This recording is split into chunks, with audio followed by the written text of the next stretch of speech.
Hey guys, welcome to the Dreadcutter Podcast. If you want to know how to blast your opponent down to zero authority, come check us out. Woo! Woo! Now we're going to talk about cards that either top deck or put cards into your hand. So when we say top deck, the card gets put on top of your draw pile and it becomes your next draw. Why are these cards so strong, Pat? Because you just skip the whole cycle. I mean, you simply get the card effect right away, or like as soon as possible. When you skip like a whole cycle, that means that you're getting that effect 2-3 turns in advance, and that's like a payday, early payday. Christmas bonus. Yeah, Christmas bonus. I mean, the dread. What is it? The Mega Hauler definitely gives lots of Christmas bonuses every time you cycle through that. Oh, Christmas again! Oh, great, thank you. And five authority, great. That's why they're powerful. Is just you get those effects right away, and that can make the difference between.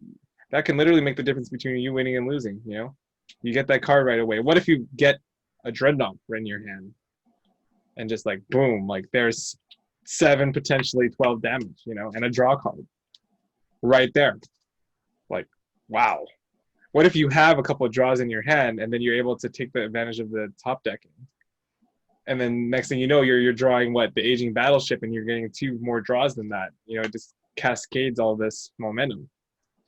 So that's why they're powerful. It's crazy, right? Your regular Dreadnought, 7 damage, draw a card. This is 8 damage, draw a card, your opponent discards. So it's slightly better, but it doesn't have the extra 5 damage. But the reason this card is so good and it costs 8 is because there's potential for you to put it immediately into your hand. And we were talking about this earlier in terms of opportunity cost. Being able to circumvent that, being able to get the card now instead of having to wait 2, 3, 4, 5 turns is so huge. Because what you're doing is you're guaranteeing yourself at least 1 trigger of the card. Very often you can buy a card and you'll bottom deck it and you might not even see it. Whereas a card like Emperor's Dreadnought, you're guaranteed to get it. Plus, it's got a card draw on it too. So it's actually getting itself closer to being drawn again. Yeah, and that's really powerful. And that's kind of a subtle effect. People don't kind of realize the effectiveness of that. If you're like a beginner or even an intermediate, sometimes they're just like, oh, that's cool, right? But you don't see the long-term effects of it. You don't see that. Oh my gosh, that could be a potentially 1632, like for Dreadnought, 1632 extra damage, which is huge in a game, especially if it's close.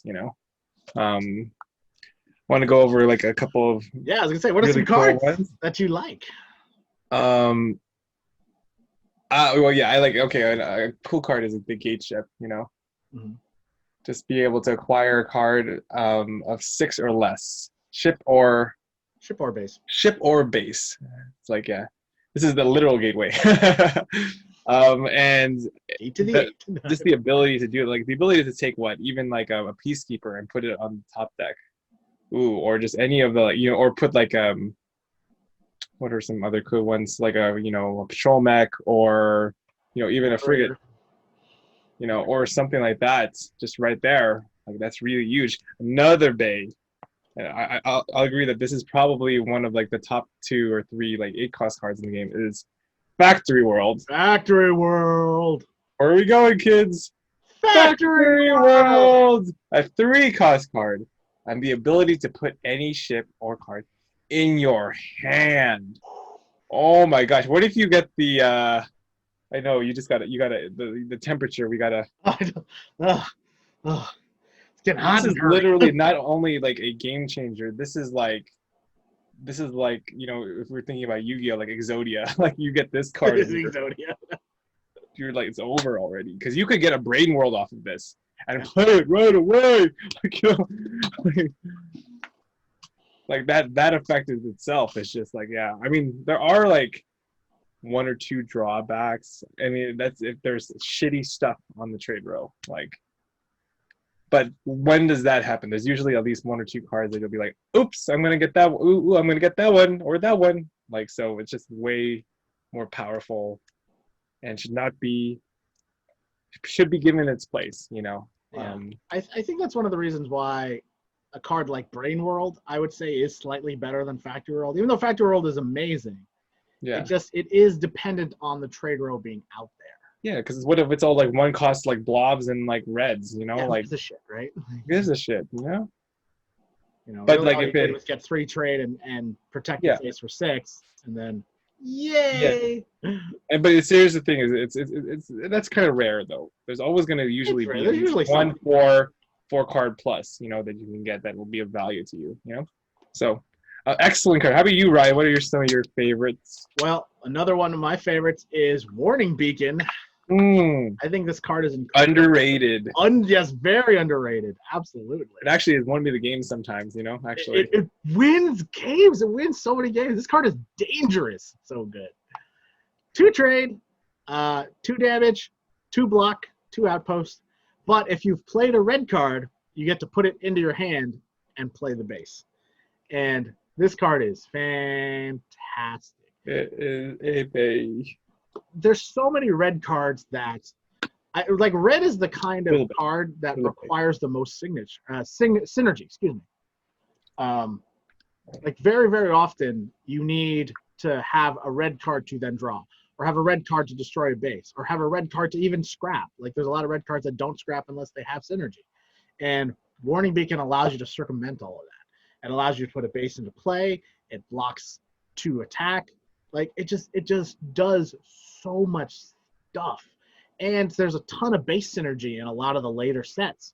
And so being able to put Warning Beacon into play and then triggering Central Office or Central Station, or putting it into play and then being able to play your Battle Barge and then do the flip and then get 8 damage. There's so many instances where Warning Beacon is really, really good, to the point to where I have scrapped it off the trade row just so my opponent can get it, a bunch of times. That card scares me. Yeah. What about you, Pat? What's another one you like? Let's see. There's lots of ones I like. Obviously, everybody's Bay. The Mega Hauler. Everybody loves the Mega Hauler. And now that's just the upgraded, gate ship. Upgraded gate ship. Yep. Basically, any card. It's a 7-cost card, 5 heal, and then draw a card with ally. And then you can top deck any ship. So I think there's nothing more to be said about that. I think it's just self-explanatory. Okay, yeah, another one of my favorite cards is, and I think it's also an underrated card, is actually Customs Frigate. And it's really cool because it's like a gate ship. Yeah, if you were to think of the tiers, you have Mega Hauler, and then you have gate ship, and then just below that is the Customs Frigate, which is a 4-cost card you top deck, and that could also be the difference in the game because it's a self-scrapper that can also draw. And that is fantastic. So by itself, it can not only recruit somebody, but it can draw it, and you can use it right away. And that is a powerful effect, And so that's another one of the favorites. And so that's why these cards are so powerful. Is you don't have to wait to use them. You get them right away. You get the instant gratification, and you get to use the cards right away. And then once they're done, you put them back in your discard pile, and then you get to draw them again later on. So what ends up happening is you get 1, 2, sometimes even 3 more uses out of these cards that you wouldn't have if you just bought the card and put it into your deck. And so the effects of these cards get multiplied over and over and over again over the course of the game. And that's why it's so good. Colony Seed Ship on its own, if you just put it into your deck, is not necessarily that good. But if you get to play it, then draw it again, all of a sudden you've gotten a much better cumulative effect relative to the other cards that you had. So that's why I think these cards that allow you to top deck cards and put in your hand are really effective, and you want to target them, because they can be very dangerous if your opponent is utilizing them better than you are. Mm-hmm. All righty. Now we're going to talk about when is the time to stop buying cards. Great topic. There comes a certain point in the game where you say, you know what, I'm done. I trust my deck. This deck is going to win me the game. So, Pat, when is that point usually for you? When I'm doing at least 20, 30 damage to my opponent every turn. Well, It really depends. There's, I think we want to categorize it more, like, because there's certain cards, like, obviously you want to keep on building damage. So the more damage you have, like, okay, of course I'm going to get the 6 damage. Of course I'm going to get, so I don't think there's, like, damage doesn't have, like, really a threshold. Like, if you keep on getting cards that are 4, 6, 8 damage, you just keep getting it. That's really what you want, you know? yeah, but if they don't synergize that well, or you If they don't synergize, have really good damage. I'm just saying, okay, here's the thing. I think probably the ceiling for damage is a lot higher. Like, you can still buy more. I definitely agree. But with like scrappers, I would say, like, once you're already scrapped down, like, there's no reason to buy it unless it gives you damage, unless it gives you, like, a destroy target base or something like that. Like, what is one of those that destroy target? Oh yeah, the Enforcer mech that I told you about before. You want to think about buying that one because it gives you a destroy base, you know, and it's also a self scrapper. So those are cards that are exceptions to the rule, you know. But you generally want to stop buying scrappers when you're already scrapped down, when you already have no more scouts and no more vipers, you know. And also even before then. Yeah, you can scrap them even before them, so that you're it's kind of like seeing kind of like where your inefficiencies are, and then knowing when you'll be efficient enough. So, like, you know, that's when you can start scrapping those scrappers. And I would say probably when you're down to like 2 or 3 scouts, then that's when you want to think about scrapping the rest of the scrappers too. We have that, and then we have like healing, right? So, like, I think there's also a point where you want to stop healing, because then you're just not going to have enough damage to. And I'm sure you have games, Ryan, too, where you're like, I bought so much healing, and then my opponent came back. You know, healing is actually less powerful than damage, you know, and that's how the game was designed. You know, we want people to buy damage. And so if you're doing that, a opponent that is also getting very efficient, more times than not, like, it's kind of like basketball, offense beats defense, you know, like, good offense beats good defense. Yeah, and so what ends up happening is the longer the game goes, the more opportunities your opponent has to come back. And if you keep buying healing and keep buying trade and keep buying these things that don't further your strategy, then really what you're doing is you're giving your opponent opportunities to come back, to buy cards, to make their deck more efficient, to put up a base wall, to stop you from, you know, to blunt your plan. And you can't do that. At a certain point, you got to say, all right, any card that I add to my deck, especially if it's trade and healing, is only going to make my deck less efficient. And that's what you don't want, you know? Scrappers too. There comes a certain point where it's just like, okay, I've got 2 or 3 Scouts and Vipers left. I don't need that 5th scrapper. Like, I'm good. I'm going to be all the way scrapped down, you know? And by adding that other scrapper, what you're doing is you're making that one draw not that good. You know, you want that one draw to be blob alpha. You want that one draw to be a high damage, effective card that is going to kill your opponent. Instead, you're just drawing a scrapper that gets you a trade. You're like, oh, whatever.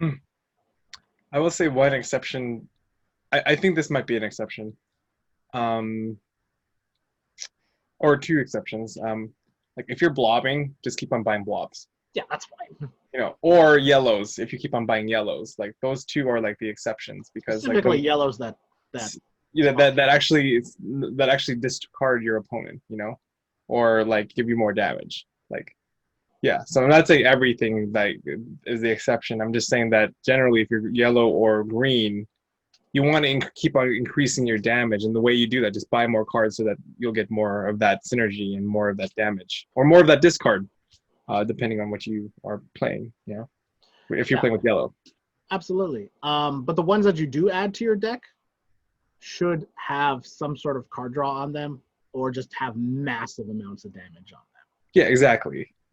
Yeah, you don't want cards that are like, you know, doing basic damage, like 3 damage or less, you know, or basic heal, like 2 heal, you know, or 3 heal. Like, you want cards that do a lot more. As the game progresses, you're going to want to upgrade your cards, then, naturally.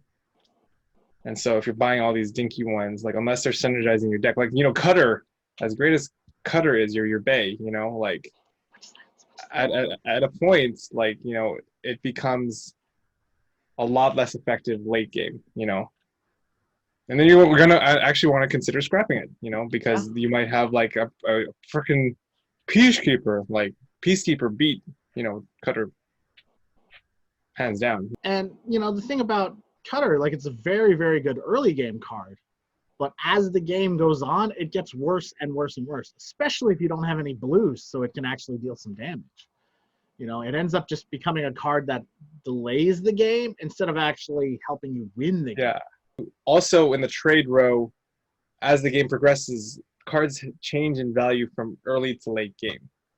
And so, like I said, if you see a Cutter first, second, third turn, you're like, wow, yes! Like, but if you see it in turn, like, 25, 30, 35, you're going to look at that and you're like, I don't even see it. Like, it doesn't do anything for me now. Yeah, shouldn't exist. Shouldn't exist. And so that's really the big, powerful idea, is that you have to see trade roll value relative to where you are in the game. Yeah. Yeah, and when you're looking at cards, this is why, like, the cards that we're talking about before, like self-scrap cards, that's why they're really good, because they get out of your deck when they're not needed, and they pave the way for much better cards. This is why scrap is so important, because you're getting rid of cards that you lose value, right? A scout actually has a pretty good amount of value in the first, few turns or so, because you don't have anything else. All you've got is 2 Vipers for damage, and that's it. So you need to buy cards to get into your deck. But very quickly, Scouts and Vipers just, they bloat your deck. They're in the way. And so scrap cards are really great, because then they allow you to make your deck more efficient, and you're drawing into the good cards that you really want. But if you start buying scrap cards when you've only got like 1 or 2 Scouts, then it doesn't matter. You're not actually making your deck better, And so there comes a point, and it's right about just between the mid game and the late game, where you pretty much should only be buying cards that draw, only be buying cards that deal damage. Like, that's it. There will come a point where it's just no more trade, no more healing, probably no more bases, depends on what they do, but, like, for the most part, you're just, all right, my opponent has to die. And this is what we call turning the corner, and we've talked about this in other parts of the podcast, where it's time to just kill my opponent, get the damage, shoot him in the face, end this game. It could be also a lot of beginning players, that's sort of their mistake, is they keep buying these cards that don't actually work towards the main goal of kill my opponent.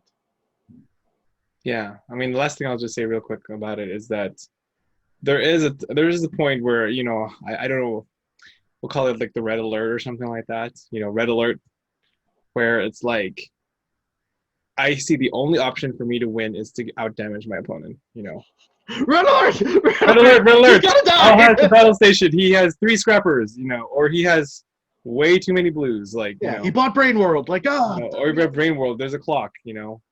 We have to outdamage him. So let's put that in a term. Like, I don't know what it's going to be called, but red alert, like, that could be something. Or red zone. All right, I don't really know. The red zone. Or it'd be like alpha. Ay. You're totally right. Yeah, like there will come a point in a game where your opponent either buys a card that's really scary, or Danger Will Robinson. Yeah, Danger Will Robinson, right? They're starting to realize their strategy. Usually it's like they bought an 8-drop, and then you're just like, okay, fuck. If they get that 8-drop and they play it 2 times, I'm dead. So I need to kill them before then. Let's go.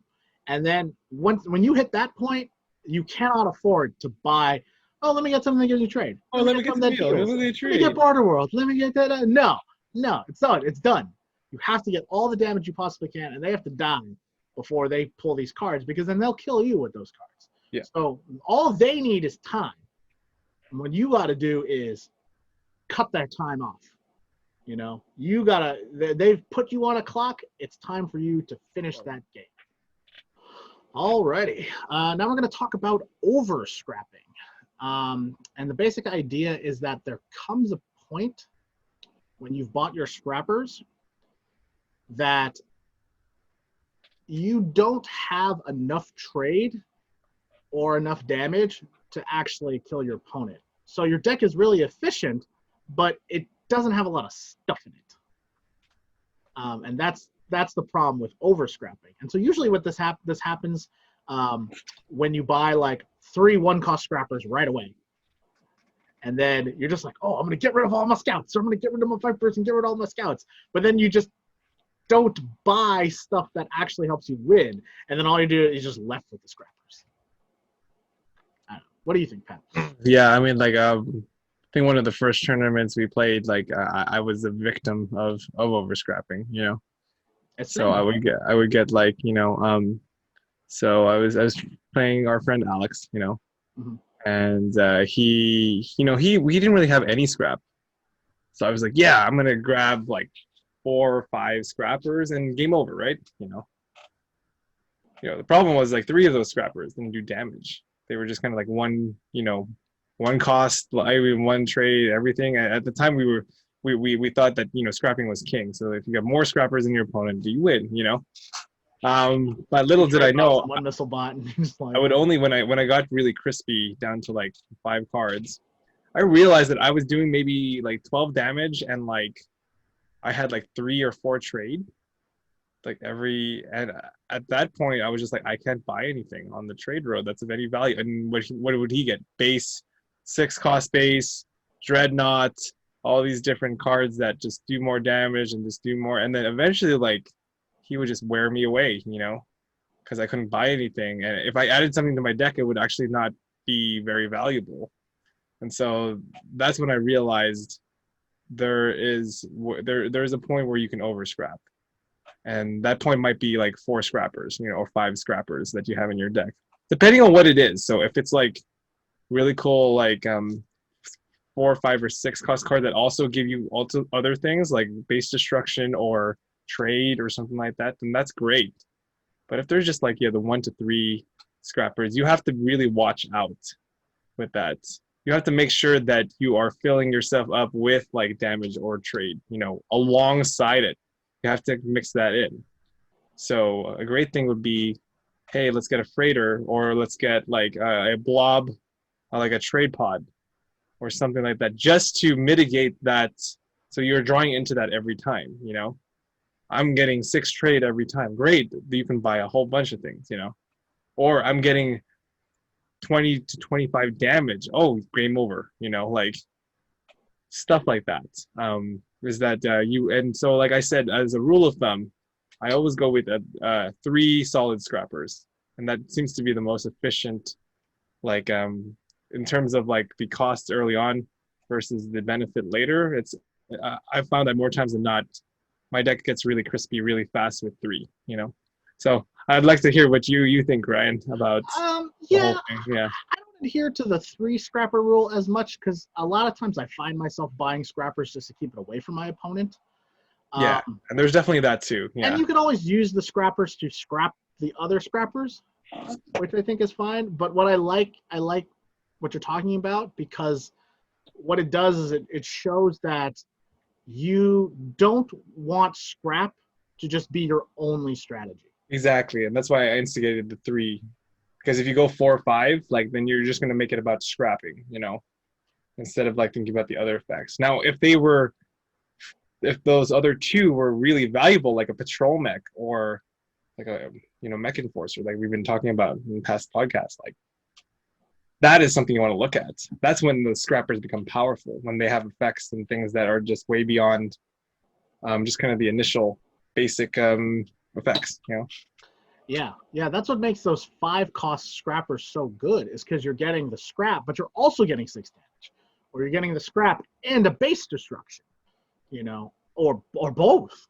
You're getting a lot of different values out of those particular scrappers. And so a lot of times when you get over scrapped, it's because you have trade bot, probe bot, repair bot, hey, hey, I get a trade and a scrap maybe sometimes, but these cards just don't do a thing. They're not really effective outside of their scrap ability. Whereas the higher cost scrap cards, not only do they scrap, they also do other things. And that's why those cards cost more and they're really good. What you want to make sure that you're doing is scrap is a complement to a strategy. It's not the strategy, right? So what you want to say is, okay, I think I'm going to go for trade and get big cards, and I'm going to get scrap so I can draw into those trade cards faster, which then allow me to buy the big cards. So that's my plan. Efficient trade to get big cards to then kill my opponent. Or I'm going to use scrap to get efficient damage. Efficient damage will then kill my opponent. Yeah. Right? Like those are sort of the ways that scrap help you. And yeah, you could do like a scrap heal, but usually scrap heal is also scrap trade. But what then you're trying to do is heal up so much and then slowly shoot down your opponent. But even then, you want to make sure you get enough damage to kill your opponent. And so that's the thing. Scrap is like jelly in a peanut butter and jelly sandwich, right? It's great. It's tasty. If it's in there, it makes the sandwich really good. But it's not the sandwich. It's not the whole thing. Yeah, it's not the sandwich unless you get really premium, ingredients. In terms of like the damage or like we said before, just like the base destruction or the trade. Like if you're getting that with the reds, that's when it's effective to do red strategy. But if you're not getting those, consider adding another color to it. Yeah, I would say okay, here's another exception, I guess, is when you have those cards that only scrap in the discard pile or only scrap in your hand, then you can have more than 3, because they're not always going to go off. They're always not going to. Sometimes there's like a 50-50 shot, like in which, or maybe there's different percentages on it that you're actually going to be able to scrap. So there's turns where you can't scrap. And so those cards are less valuable. That's why they cost less, but that's when you want to have more scrap than normal. Yeah, I highly value scrap in the hand more than I value discard. Like a card like the Oracle is a really, really good base because it scraps in the hand. And people are like, oh, I only got a hand scrap, like it's not that good. I'm like, I would argue that it's better than the Junkyard because it scraps in your hand, so you're always going to get a scrap if you want to. And it deals damage. It combos and deals damage. Whereas a Junkyard, yes, you can scrap in hand or discard pile, but it doesn't deal any damage. It just kind of sits out there like a big old lump. And a lot of times I don't want to buy it because it's also 6 cost, So to me, what you always want to think about too is as I'm scrapping, as my deck is becoming more efficient, am I getting closer to my goal? Am I realizing my plan as I'm doing this? Your plan can't just be, oh, I'm going to scrap. Is it scrap trade? Is it scrap damage? Is it scrap heal and trade? Is it, like there has to be a complement to it. And so you don't want to think that just reds are the be all end all. Guys, thank you so much for listening and watching the Dreadcutter Podcast. Thank you for scrapping your way through our podcast. We really appreciate you spending our time just chilling with our geekiness over here. Like, subscribe, and we'll see you next time.